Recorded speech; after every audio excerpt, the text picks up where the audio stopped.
Welcome to Secure 7. In today's episode, we're diving into one of the most common and underestimated vulnerabilities on the web, cross-site scripting, or XSS.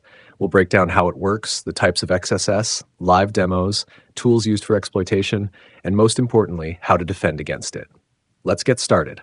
Cross-site scripting happens when attackers inject malicious scripts into websites that get executed in the browser of another user.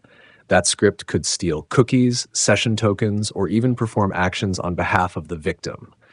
Let's say you visit a blog with a comment section, and a malicious user posts.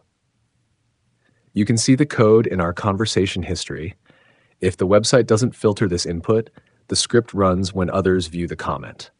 Now imagine if instead of an alert, the attacker injects JavaScript to steal your session cookie and sends it to a remote server. That's serious. There are three main types of cross-site scripting. Stored XSS. Malicious script is permanently stored on the server, like in forums, comment boxes, or product reviews. Every user who visits the page gets affected. Reflected XSS. The script is embedded in a URL and reflected off the server in an error message, search result, or any other response. Example, you can see the code in our conversation history. DOM-based XSS. This one doesn't even require server interaction. It exploits the browser's document object model, often through JavaScript functions like inner HTML. Let's demonstrate a basic XSS attack using DVWA, Damn Vulnerable Web Application.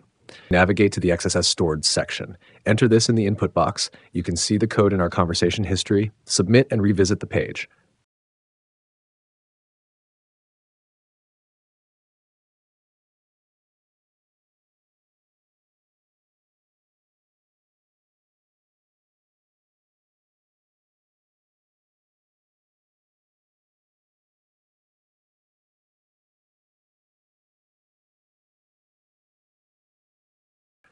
Boom, we see a pop-up. That's a stored XSS in action. Now replace that with something more stealthy. You can see the code in our conversation history. That script silently sends your cookies to the attacker's server. That's how sessions get hijacked.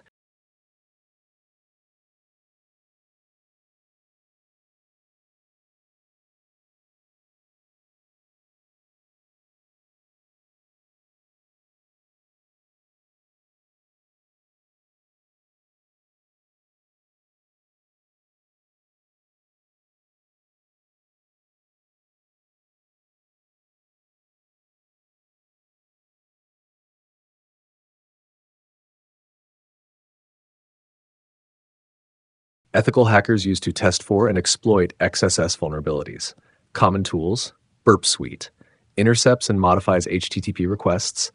OWASP Zap actively scans web apps for XSS. XSStrike, automated tool for fuzzing and detecting XSS. XSS Hunter, great for blind XSS detection. Postman curl for crafting custom payloads. So how do we stop XSS? Input sanitization, always filter user input. Strip or escape HTML tags and special characters like output encoding. Encode output based on where it's used: HTML, JavaScript, CSS, or URLs. Use secure libraries. Use libraries like DOM Purify to clean user-generated content. CSP, Content Security Policy. CSP headers can prevent scripts from running unless from trusted sources. HTTP-only cookies. Set session cookies as HTTP only so JavaScript can't access them.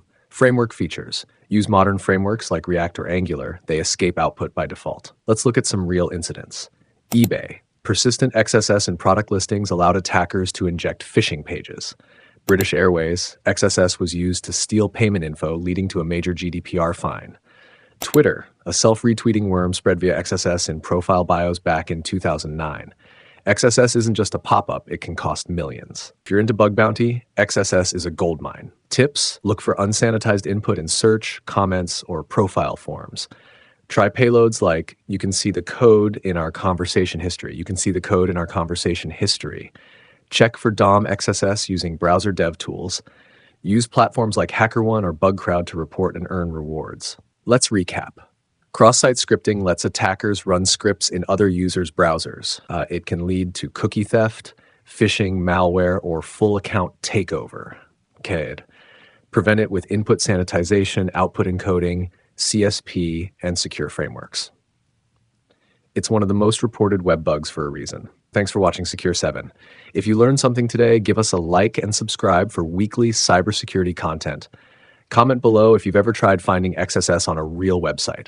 Next up, we cover insecure deserialization, another sneaky vulnerability that can lead to remote code execution. See you in the next one.